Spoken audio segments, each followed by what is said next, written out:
Réveille-toi, bonhomme. As-tu déjà rencontré une personne à qui rien ne semblait réussir? Une personne dotée d'une malchance à toute épreuve, irréversible et infranchissable. Une personne qui échouera encore et encore au point de ne même plus chercher à essayer de réussir. Évidemment que tu connais une personne qui convient à cette description. Le monde moderne en regorge. Les hommes se laissent aller, l'effort n'est plus dans leur ADN, car leur âme est séquestrée dans un mode de vie larvaire basé sur le divertissement. Tout doit aller vite et l'acquisition de nouvelles compétences demande trop de temps et d'efforts. Il est tellement plus simple d'accuser le coup du sort afin d'éviter d'admettre ses propres faiblesses, son propre manque de rigueur. Car si certains auront effectivement plus de chance que d'autres au cours de leur vie, aucun homme ne sera chanceux ou malchanceux du début à la fin. La vie comporte des hauts et des bas pour tous, et un homme se doit d'apprendre à faire avec. Ceux qui utilisent leur malchance comme excuse pour abandonner ne sont que des lâches hypocrites. Quand bien même ils essuieraient malheur sur malheur, serait-ce une raison pour baisser les bras? Non. Un homme qui sort victorieux a inévitablement connu de nombreuses défaites et souffrances. Mais je vais te donner son secret. Le vainqueur a quelque chose que les chiens chouineurs n'ont pas. La discipline. L'on me demande souvent comment je changerais un chien en loup. Les bergers allemands veulent chasser avec la meute et c'est tout à leur honneur.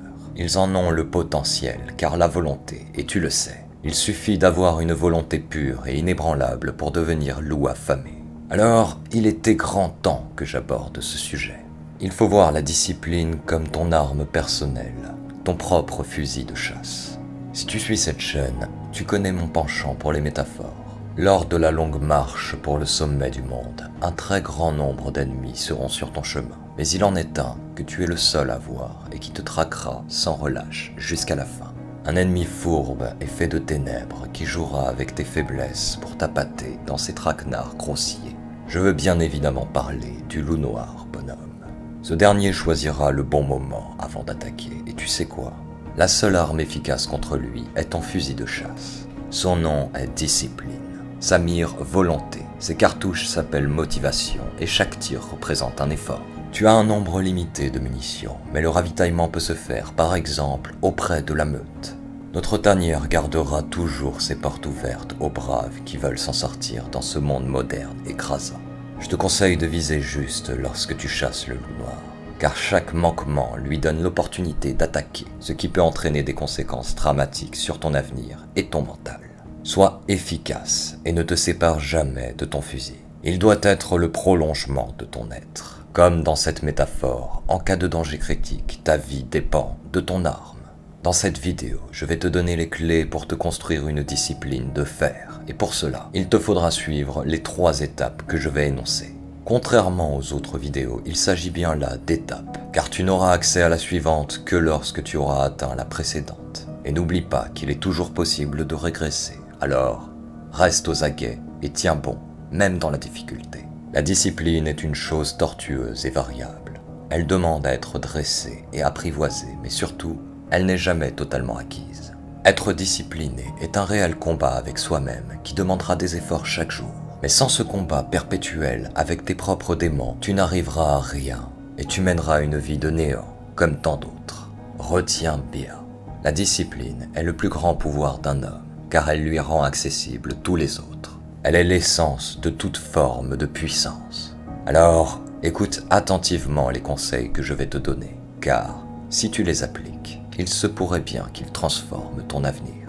Mais avant cela, pense à faire grossir la meute. Et n'hésite pas à me suivre de nouveau sur Twitter.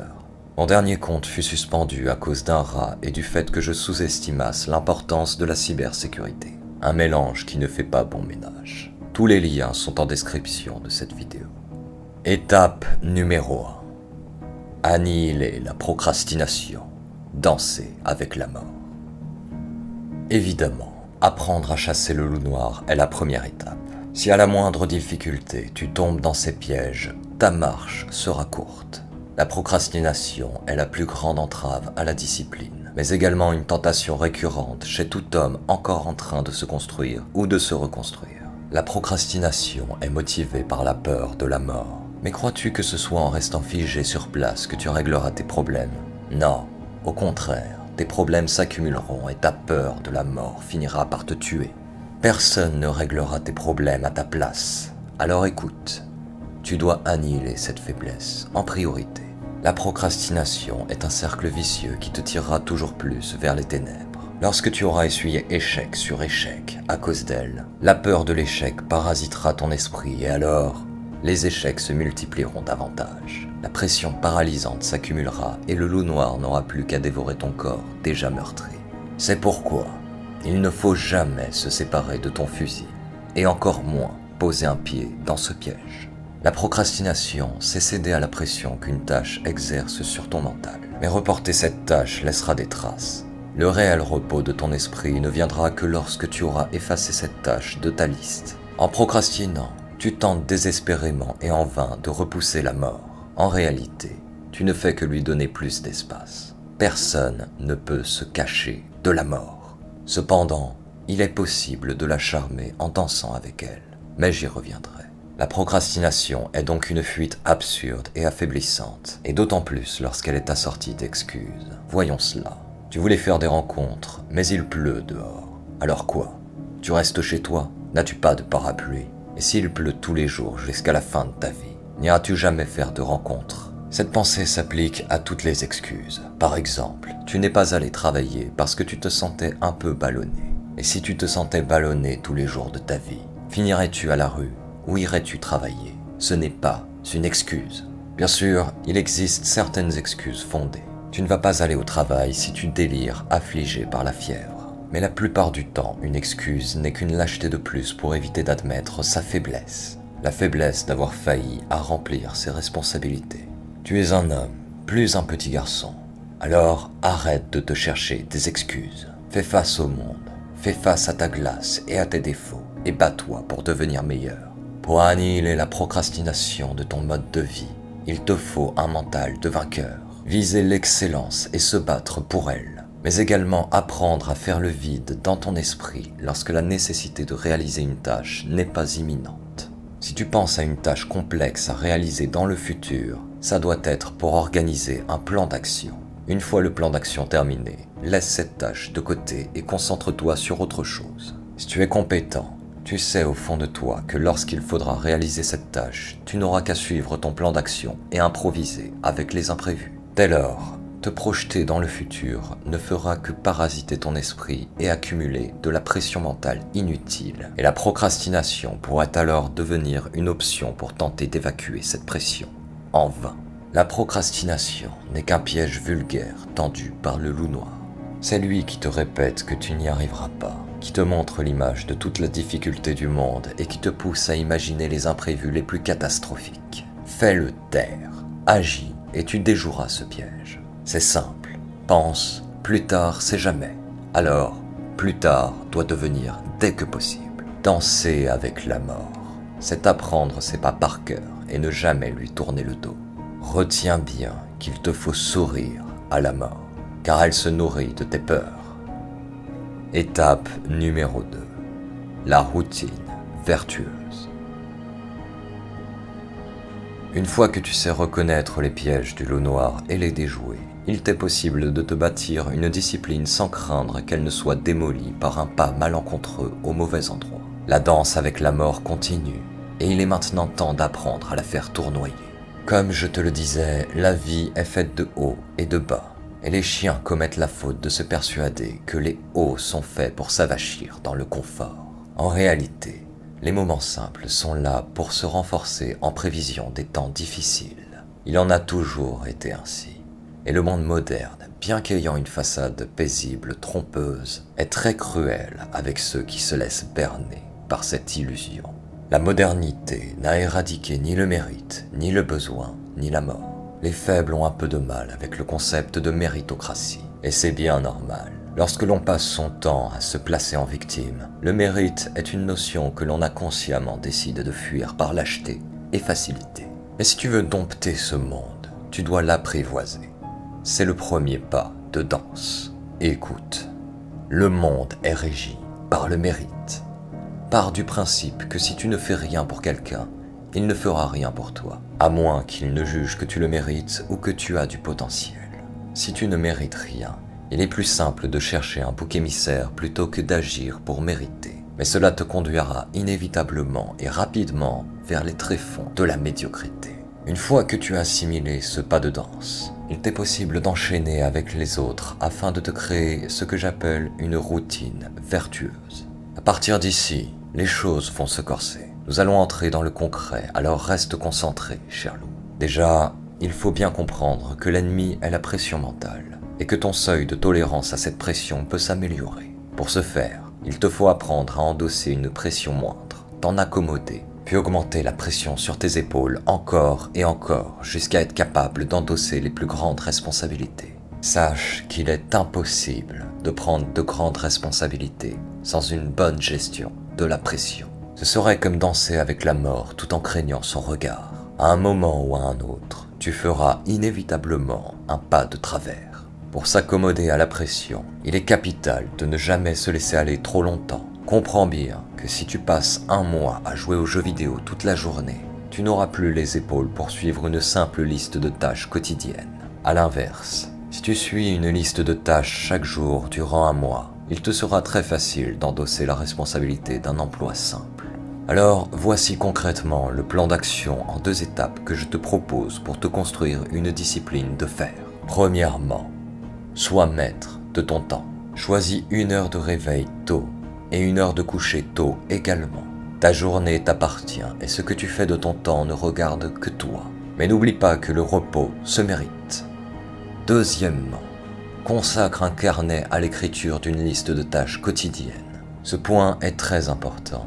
Alors je vais tout faire pour bien te l'expliquer. Chaque jour, tu dois choisir une liste de tâches à faire. Il faut que tu te mettes en tête qu'il t'est impossible de contrevenir à la moindre de ces tâches, aussi ridicules soient-elles. Ces tâches devront être écrites le soir pour le jour suivant, car ainsi, ton état mental du jour n'entrera pas en compte. Il existe 2 sortes de tâches, les tâches récurrentes et les tâches exceptionnelles. Les tâches récurrentes sont des tâches qui ne changeront pas et qui seront à réaliser chaque jour. Par exemple, pratiquer un sport, faire les courses, 1 heure de lecture, aller au travail, prendre l'air, etc. Les tâches exceptionnelles sont quant à elles des tâches qui ne se répéteront pas quotidiennement. Par exemple, passer à la poste, aller à un rendez-vous, réparer ou construire quelque chose, etc. Toutes ces tâches sont à agencer comme bon te semble, car elles engagent uniquement la responsabilité de ton temps. Et d'ailleurs, si tu veux rendre la chose encore plus disciplinaire, je te conseille de mettre des horaires à côté de chacune de tes tâches. En plus de travailler davantage ta discipline et ton organisation, cela aura également la vertu de t'apprendre à gérer la pression d'un horaire à respecter, si tant est que tu n'aies pas déjà appris à gérer cette pression. Je tiens tout de même à dire un mot au plus déterminé des loups. Le repos est important. Il doit faire partie de ta liste de tâches. Tu peux passer des jours et des jours à être productif, mais viendra un temps où tu t'épuiseras. Nous ne sommes pas des machines. Se ressourcer est nécessaire, surtout lorsque l'on mène une vie sous pression. Et je sais à quel point cela peut être difficile parfois. Mais il faut savoir dire stop. Et maintenant, un mot au moins discipliné. Le temps que tu consacres à tes tâches ne doit être remplacé que par d'autres tâches, pas par du repos. Le temps de repos est à dissocier de ton temps d'action. Aussi, lorsque tu appliqueras cette méthode disciplinaire, tu t'apercevras rapidement qu'une journée est très courte en réalité. Trop courte même pour réaliser tout ce que tu voudrais. Alors, il te faudra hiérarchiser tes tâches et pourquoi pas alterner les tâches récurrentes 1 jour sur 2. Encore une fois, tu dois être maître de ton temps. C'est aussi pour ça que je ne suis pas régulier sur YouTube. Je n'abandonnerai pas la meute, ne t'en fais pas. Mais produire des vidéos n'est pas une tâche prioritaire pour moi. Alors, lorsque je me retrouve avec beaucoup de travail, les vidéos prennent plus de temps à sortir. C'est ainsi. Peut-être que cela changera un jour. Avec le temps et grâce à cette routine vertueuse, tu ne craindras plus l'effort et tu deviendras efficace dans l'action, car habitué à l'action. Petit à petit, tu apprendras à danser avec la mort. Et la peur de l'échec ne sera plus qu'un lointain souvenir, car l'échec fera partie de la vie au même titre que la victoire. Et alors, tu pourras passer à l'étape suivante. Étape numéro 3. Rester à l'écoute de son loup blanc. Une fois la routine vertueuse stabilisée, tu seras prêt pour endurer les temps difficiles. Mais comme je te l'ai dit, la discipline est de fer. Ton fusil peut s'enrayer, le fer peut rouiller. Lors des puissantes tempêtes, il te faut garder le cap. Faire preuve de rigueur, même dans la difficulté, est l'une des bases de la discipline. Il n'est pas rare de voir des hommes faire preuve de discipline 1 mois ou 2, avant de se laisser aller au même état qu'avant leur transformation en loup. En réalité, ce n'est pas en jouant au loup que tu en deviendras un. Il faut que ta façon de vivre change, que ton appréhension du monde se transforme. Il faut que tu deviennes un prédateur, un guerrier qui a la rage de vaincre. Pour garder ton fusil intact, même sous la tempête, il te faut le mental d'un loup affamé. Et pour cela, tu ne dois jamais oublier ton plus fidèle ami, celui qui te suivra n'importe où et qui te poussera toujours vers le meilleur, ton loup blanc. Ce dernier repère facilement les pièges du loup noir et il saura te guider à travers la brume. Il te formera pour que tu deviennes son compagnon de chasse et il te sera loyal jusqu'à la mort, parfois rude face à tes faiblesses. N'oublie jamais qu'il ne veut que ton bien et comme il est une partie de toi, il n'acceptera aucune excuse. Tu ne peux te mentir à toi-même. Aujourd'hui, l'homme est faible. Beaucoup de jeunes hommes n'ont pas eu la chance d'apprendre la discipline auprès de leur père ou de leur grand frère.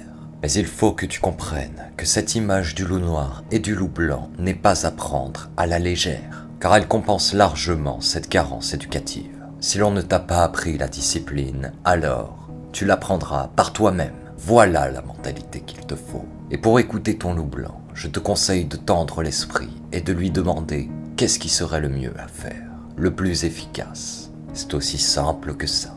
Le loup blanc voudra toujours que tu deviennes la meilleure version de toi-même. Alors, ne lui fais pas dire ce qu'il ne dirait pas. Avec ce compagnon, même dans les ténèbres les plus denses, tu ne seras jamais perdu. Et n'oublie pas que parfois le mieux, c'est de prendre du repos. Ton loup blanc ne te poussera jamais à l'épuisement total, car ce serait contre-productif. L'étape numéro 3 pour te construire une discipline est donc, en d'autres termes, faire preuve de rigueur dans le temps. Lorsque tu apprends quelque chose, ce n'est pas pour l'oublier le lendemain. Alors tâche de rester discipliné et n'oublie pas de te ravitailler en motivation lorsque tu sens que tu tombes à court de munitions. La chasse durera toute ta vie active et même au-delà si tu y prends goût. Alors serre les dents et endure la douleur comme un homme. Tu sais maintenant comment je change un chien en loup.